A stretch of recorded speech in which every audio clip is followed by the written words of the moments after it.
ஜெய் ஸ்ரீ மாத்திரை நமக்கு ஜெய் குரு பிரசரம் நமஸ்காரம். நான் கரூர்ல இருந்து வல்சலா பண்ணிக்க பிரசன்ன ஜோதிடர். இன்னைக்கு நம்ம வைகாசி மாத பலன்கள் சிம்ம ராசிக்கு எப்படி இருக்குன்னு பார்க்க போறோம். இந்த வைகாசி மாதம் எப்ப பிறக்குது அப்படின்னா 15/5/2026 வெள்ளிக்கிழமை அஸ்வினி நட்சத்திரத்துல இந்த மாதம் வந்து பிறக்குது. அஸ்வினி நட்சத்திரத்துல இந்த மாதம் பிறக்கிறதுனால சிம்ம ராசியில இருக்கக்கூடிய மக நட்சத்திரக்காரர்கள் கட்டாயம் பரிகாரம் பண்ணிக்கணும். என்ன பரிகாரம் பண்ணணும் அப்படின்னா, வெள்ளிக்கிழமை காலை, அதாவது 15/5/2026 வெள்ளிக்கிழமை காலையில 6 to 7 உங்க வீட்டுக்கு பக்கத்துல இருக்கக்கூடிய கோவிலுக்கு போயிட்டு அங்க நீங்க சாமியெல்லாம் தரிசனம் பண்ணிட்டு அங்க வரக்கூடியவங்களுக்கு நீர்மோறு பானகம் தானமா கொடுக்கலாம். உங்களால முடிஞ்ச ஏழை எளியர்களுக்கு செருப்பு தானமா கொடுங்க. அது இன்னும் ரொம்ப நல்லது. இதனால என்ன அப்படின்னா, ஒரு வருடம் முழுவதுமே பணத்தட்டுப்பாடுங்கிறது இருக்காது, ஆயுள் கண்டம் நிகழாது. அதுக்கப்புறம் வந்து உங்களுடைய குடும்பமும் சரி நீங்களும் சரி நல்லபடியா இருப்பீங்க. வம்சம் வாழையடி வாழையா செழிச்சு விளங்கும். தானம் தர்மங்கள் எப்பவுமே உங்களை காப்பாத்தி நிற்கும். இது உங்களால முடிஞ்ச அளவுக்கு செய்யுங்க. நான் பெரிய அண்டா குண்டாவா இது பண்ணி உங்களை செய்ய சொல்லல. ஒரு 4-5 பேத்துக்காவது நீர்மோரோ அல்லது பானகமோ, ரொம்ப எளிமையான முறை தான் இதெல்லாம். இதை நீங்க தானமா கொடுக்கறதுனால உங்களுக்கும் உங்க குடும்பத்துக்கும் ரொம்ப நல்லதுங்க. சரி, இந்த மாசம் வந்து சிம்ம ராசிக்கு எப்படி இருக்கு அப்படின்னா, நல்ல விஷயங்கள் இருக்கு. என்ன அப்படின்னா, குரு பலம் 12ஆம் இடத்திற்கு வருது. அது போக உங்களுடைய ராசியதிபதி திக்பலம் ஆகிறாரு, 10ஆம் இடத்துல திக்பலம் ஆகிறாரு, 9ல செவ்வாய் ஆட்சி பலம் பெற்றிருக்குது. இது எப்படி அப்படின்னா, பொருளாதார விஷயங்கள்ல உங்களுக்கு நாளுக்கு நாள் உயர்வை கொடுக்கும். அதே நேரத்துல மனக்கசப்பு, மன இறுக்கம், சில விஷயங்கள் நம்ம வந்து கை நழுவி போறது, இந்த மாதிரி விஷயங்களும் நடக்கும். கொஞ்ச நாள் தான், அதுக்கப்புறம் வந்து உங்களுக்கு எல்லாமே சரியாயிரும். ஆனா இந்த மாசத்துல வந்து பொருளாதார நிலை அப்படிங்கிறது ரொம்ப ரொம்ப நல்லா இருக்குங்க. எல்லா விஷயங்களும் கடந்து வரணும். வாழ்க்கையில இன்பமும் இருக்கும், துன்பமும் இருக்கு, நஷ்டங்கள் லாபங்கள் எல்லாமே இருக்கத்தான் செய்யும். இந்த மாதம் வந்து என்னன்னா, உங்களுக்கு சூரியன், உங்களுடைய ராசிதிபதி சூரியன் 10ஆம் இடத்துல திக்பலம் அப்படிங்கிறது ஒரு கூடுதலான சிறப்பான விஷயம். அது போக 2-11 கூடிய புதனும் சேர்ந்திருக்கனால நிபுணத்துவ யோகமும் உங்களுக்கு இருக்குது. அப்ப நீங்க எந்த துறை சார்ந்து விளங்குறீங்களோ அந்த துறையில நல்ல பிரபலியம் ஆகுறது, இந்த மாசம் உங்களுடைய உழைப்பு பாராட்டப்படுறது, அங்கீகரிக்கப்படுறது, இந்த மாதிரி விஷயங்கள்லாம் உங்களுக்கு நடக்கும். தொழில் மூலியமா நல்ல லாபம் கிடைக்கும், நல்ல வருமானம் அப்படிங்கிறது உண்டு. ஏன்னா 2 கூடைய புதனும் உங்க ராசி அதிபதியும் சேர்ந்திருக்கனால வருமானத்துல எந்தவித பிரச்சனையும் உங்களுக்கு கிடையாது. லாபஸ்தான அதிபதியும் புதனா இருக்கனால நல்ல லாபமும் இருக்கு. தொழில் மூலியமா நல்ல வருமானம், லாபம் ரெண்டுமே உங்களுக்கு உறுதியாக உண்டு. புதுசா தொழில் தொடங்கலாமா அப்படின்னா, உங்களுடைய ராசியில கேது இருக்கனால அதை நீங்க பார்த்துதான் தொடங்கணும். ஆனா குரு வந்து இப்ப 12ஆம் இடத்துக்கு வர்றதுனால இன்வெஸ்ட்மெண்ட் சில சின்ன சின்ன விஷயங்களை நீங்க தாராளமா பண்ணலாம். இன்வெஸ்ட்மெண்ட் அப்படிங்கிறது வந்து சுப விரயமா தான் கருதப்படும். அதனால உங்களுடைய தொழில் ஸ்தானம் எப்படி இருக்கு, உங்களுடைய ஜனகாலத்துல தொழில் ஸ்தானம் எப்படி இருக்கு, தொழில் கிரகம் எப்படி இருக்கு, இப்ப என்ன திசாபுத்தி போகுது, இது எல்லாத்தையுமே உங்களுடைய அஸ்ட்ராலஜர்கிட்ட கன்சல்ட் பண்ணிட்டு அதுக்கப்புறம் நீங்க ஸ்டார்ட் பண்ணுங்க. அப்பதான் உங்களுக்கு நிறைய நல்லது. முக்கியமா வந்து தொழில் மூலியமா இந்த மாதம் வந்து உங்களுக்கு நல்லாதான் இருக்கு. புதுசா ஸ்டார்ட் பண்ணலாம், தாராளமா ஸ்டார்ட் பண்ணலாம். அது போக வந்து செவ்வாய் நல்ல பலமாக இருக்காரு. 9ஆம் இடத்துல ஆட்சி பெற்று சகல விதமான சௌபாக்கிய ஸ்தானம்னாலே 9ஆம் இடம் தான். ஆட்சி பெற்று 4ஆம் இடத்தையும் பார்வையிடுறாரு. அது ஒரு நல்ல அமைப்புங்க. குரு வந்து பாத்தீங்கன்னா செவ்வாய் பாக்குறதுனால குரு செவ்வாய் இணைவே என்னன்னா குருமங்கள யோகம்னு சொல்லுவாங்க. அப்போ வந்து இந்த குருமங்கள யோகம் உங்களுக்கு எப்படி இருக்கும் அப்படின்னா, வாகன பிராப்தத்தை கொடுக்கும், ஒரு இட பிராப்தத்தை கொடுக்கும், ஒரு உத்தியோகத்துக்காக வாகனங்கள், அதே மாதிரி ஒரு பிசினஸ்க்காக வந்து இடம் வாங்குறது, வாகனம் வாங்குறது, உங்களுடைய பர்சனல் யூஸ்க்காக வீடு, வாகனங்கள், இடம் வாங்குறது, இந்த மாதிரி அமைப்புகள்லாம் இந்த மாதம் உறுதியாக இருக்கு. காசு பணம் வரும்போது அதை கையில வச்சிருந்தீங்க அப்படின்னா ஏதாவது ஒரு விரய செலவுகள் ஏற்படும். அதனால ரொம்ப கவனமா இருந்து கையாளுங்க. கொஞ்சம் தெரிஞ்ச விஷயங்களை இன்வெஸ்ட்மெண்ட் பண்ணுங்க, தெரியாத விஷயங்களை இன்வெஸ்ட் பண்ணாதீங்க.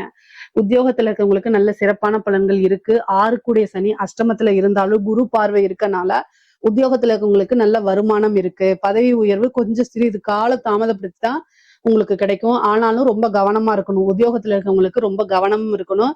பேசக்கூடிய விஷயங்கள், நீங்க செய்யக்கூடியது, அலட்சியமா எந்த ஒரு விஷயத்தையும் செய்யாதீங்க. அதுக்கப்புறம் மாட்டிக்கிட்டு முழிப்பீங்க. பொதுவா உங்களுடைய ராசியில கேது இருக்கனால மன இறுக்கங்கள் இருக்கும். சிம்ம ராசிக்கு வந்து இப்ப கொஞ்ச நாளா கடுமையான காலகட்டம் தான். ஆனா எல்லா கஷ்ட நஷ்டங்களையும் தாண்டி வர்றதுதான் லைஃப். நான் அட்வைஸ் பண்ணல, நிறைய விஷயங்களை அட்ஜஸ்ட்மெண்ட் பண்ணி போகணும். சிம்ம ராசிக்காரங்க தான் வச்சதுதான் நல்லது, அதே மாதிரியே நடக்கணும் அப்படின்னு நீங்க ரொம்ப எதிர்பார்ப்பீங்க. எதிர்பார்ப்பு நடக்காத போது நிறைய ஏமாற்றங்கள், மன இறுக்கங்கள், அதை தாங்கிக்க முடியாத சூழ்நிலைகள்லாம் உங்களுக்கு வரும். ஆனா கடுமையான காலகட்டங்கள்ல மனசு திடமா வச்சிருக்கிறது ரொம்ப ரொம்ப நல்லது. முக்கியம் கூட. ஸோ அதனால கேதுக்கு பிரீத்தி என்ன அப்படின்னா கணபதி வழிபாடு மட்டுமே தான். நிவர்த்தி அப்படின்னா நீங்க பிரித்திங்கிரா தேவி வழிபாடு பண்ணலாம். உக்கிரமான பெண் தேவதை அப்படிங்கக்கூடிய விஷயங்களை நீங்க கையில எடுத்து வழிபாடு பண்ணும்போது அதுல இருந்து மன தைரியம் அதிகமாக கொடுக்கும். அதே நேரத்துல பிரச்சனைகளை எப்படி ஹேண்டில் பண்ணக்கூடியது அப்படிங்கிறது ஏதோ ஒரு ரூபத்துல உங்களுக்கு ஒரு கைடன்ஸ் கட்டாயம் கிடைச்சிருங்க. சிம்மராசிக்காரங்க நினைச்ச விஷயங்களை அப்படியே ஃபில்டர் இல்லாம பேசுறதே பெரிய பேக் ஃபயரா வரத்துக்கு வாய்ப்பு இருக்கு. மத்தவங்களை எந்த அளவுக்கு பாதிக்கும்னு உங்களுக்கு தெரியாது. அது அட்ஜஸ்ட்மெண்ட் அப்படிங்கிறது வந்து உங்ககிட்ட குறைவா தான் இருக்கும். இதனால தான் வந்து கஷ்டமான காலநிலையில உங்களுக்கு உதவி பண்றதுங்கிறதுக்கு யாரும் வரமாட்டாங்க. இதுவே ஒரு பெரிய இதெல்லாம் நீங்க மாத்திக்கிட்டீங்க அப்படின்னா உங்களோட லைஃபே நிறைய விஷயத்துல சேஞ்ச் ஆகும். அதே மாதிரி பெண்களுக்குங்க பொதுவா கணவன் வழி பிரச்சனைகள் அதிகரிக்க வாய்ப்பு இருக்கு. மன நெருக்கடிகள், ஏதோ இனம் புரியா கவலை, பதட்டங்கள் இதெல்லாம் வரத்துக்கு வாய்ப்பு இருக்கு. கவனமாக தான் இருக்கணும். ஆனா செலவுகள் வரவுக்கு மீறி இருக்கும். ஆடை ஆபரண சேர்க்கை இதெல்லாம் இருக்கு. கணவன் கிட்ட வந்து அடிக்கடி சண்டை போடாதீங்க. அட்ஜஸ்ட்மெண்ட் பண்ணி போங்க. பெற்றோர்கள்கிட்டயும் சேம் அதேதான். பொதுவாவே அட்ஜஸ்ட்மெண்ட் அப்படிங்கிறது உங்களுக்கு வாழ்க்கையில ஒரு அதிர்ஷ்டமா மாறிடும். உயர்ந்த நிலைக்கு எடுத்துட்டு போகும். அட்ஜஸ்ட்மெண்ட் பண்ணல அப்படின்னா பிரச்சனைகளை கையாளுற மாதிரி இருக்கும். பொதுவாவே சிம்ம ராசிக்கு வந்து மன சிக்கல்கள், மன நெருக்கடி, அதாவது இந்த டிப்ரெஷன் சொல்லக்கூடிய விஷயம் அதிகமாக உணருவீங்க. நிறைய மெடிடேஷன் பண்ணுங்க. இந்த பிரச்சனையில இருந்து எப்படி வெளியில வருது அப்படின்னா நிறைய பாசிட்டிவான அப்ரிமேஷன்ஸை சொல்லி பாத்தீங்கன்னாலே அதுவே மிகப்பெரிய லெவல்ல உங்களுக்கு ஹெல்ப் பண்ணுங்க. அதே மாதிரி வேலை கிடைக்குமா அப்படின்னா படிச்சு முடிச்சோன்னே வேலை கிடைக்குமானா 6 குடையவர் அஷ்டமத்துல நிறைய இன்டர்வியூ அட்டன் பண்ணி சம்டைம் உங்களுக்கு கிடைக்காதனால வெக்ஸ் ஆகி போயிருவீங்க. ஆனா குரு இப்ப 6ஆம் இடத்துக்கு வர்றதுனால உத்தியோகஸ்தானம்ன்றது ரொம்ப நல்லா இருக்கு. அதனால நீங்க வேலைக்கு ட்ரை பண்ணுங்க, கட்டாயம் உங்களுக்கு கிடைச்சிரும். சனி வந்து உழைக்கக்கூடியவங்களுக்கு கட்டாயம் நல்ல வழியை கொடுத்துருவாரு. அதனால எந்த பாதிப்பும் கிடையாது. வருமானத்தையும் பாக்குறதுனால வருமானம் உறுதியாக உண்டு. ஏதாவது ஒரு வருமானம் இன்கம் அப்படிங்கிறது சிம்மராசிக்கு இருந்தே தீரும். அதனால பிரச்சனைகள்லாம் கிடையாது. தாராளமா ட்ரை பண்ணலாம். படிக்கக்கூடியவங்களுக்கு எல்லாம் படிப்பு வந்து ரொம்ப நல்லா இருக்கு. ஏன்னா குருவோடைய அனுகிரகமும் இருக்கு, செவ்வாயோடைய அனுகிரகமும் இருக்கு. படிக்கக்கூடியவங்க படிப்புல புது புது சாதனைகளை பண்ணக்கூடிய அமைப்பெல்லாம் இந்த மாசம் உங்களுக்கு இருக்கு. நல்ல தைரியத்தோட இருக்கணும். நீங்க நல்ல நினைச்ச மார்க்கு நினைச்ச விஷயங்கள்லாம் உங்களுக்கு நடக்க போகுதுங்க. அந்த அளவுக்கு அற்புதமான பலன்கள் தான் இருக்கு.